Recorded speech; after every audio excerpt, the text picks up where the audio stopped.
The 4 benefits of prayer.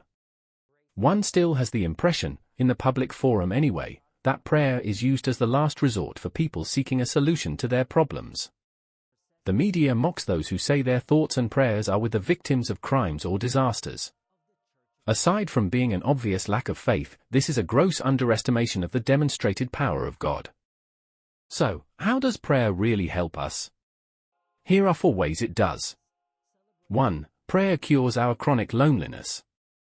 The rise of social media, remote work, and the like have decreased our physical interactions with one another. Physical loneliness increases and leads to emotional and spiritual loneliness depending on the inner life of the persons involved.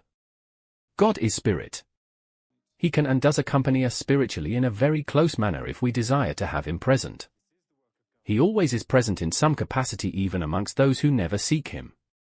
However, prayer welcomes him in. If we strive to fulfill his commandments and ask him for his help, his presence becomes more forcefully active and felt within us. He aids us in our weakness and can accompany us throughout the activities of our entire day, if we allow him. Cast all your anxieties on the Lord and he will help you, St. Peter tells us. Those who pray consistently allow him to accompany them and are never lonely. Try it and you will see. 2. Prayer makes us resilient. Resilience enables us to persevere in difficult tasks and endure hardship with a joyful spirit. Prayer enables us to bear pain more easily, both physical and emotional pain. We see in Jesus' passion how he handles the pain, suffering, and rejection that would crush an ordinary person. Jesus prays to his Father for help throughout the entire passion. We can do the same when we experience our own passion in our lives. Disappointments, betrayals, rejections, and physical ailments can all be endured and overcome with his assistance if we ask him for his help. Jesus himself was betrayed by his closest apostles and his teachings were rejected by the establishment. If we follow him, the same will happen to us. It seems betrayal is just part of the redemptive process, whether it is personal or institutional. Prayer enables us to manage it and draw meaning from it. Besides, suffering produces the character in us that we need to become holy.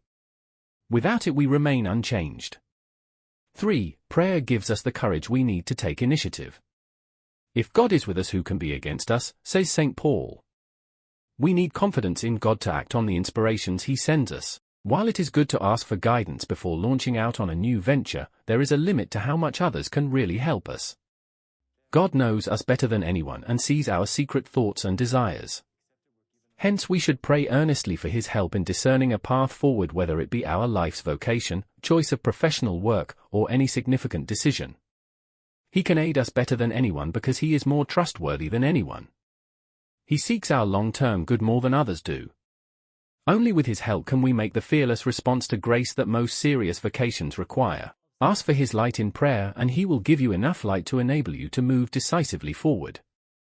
4. Prayer improves all of our personal relationships. If our relationship with God is right, then our other relationships have a greater chance of being fulfilling. They won't all be, but the ones that matter will be. We really can't have good lasting relationships with those who have rejected or turned away from God. We can try to help them and pray for their conversion, but we can't rely on them as supports in our life struggles. They will most likely abandon us in our hour of need if they have abandoned God. This is why we want to encourage everyone we meet to be close to God so they can have fulfilling relationships and experience greater joy in life. Combining these for benefits, one can see that a person who prays makes a good boss or employee. Inspiring and leading others, dealing with difficult clients, managing stressful situations gracefully and effectively, taking initiatives and persevering through adversity are all qualities that a prayerful person can bring to an organization. For more information on how professional laymen and women can become saints, subscribe to our YouTube channel at On the Mark Show.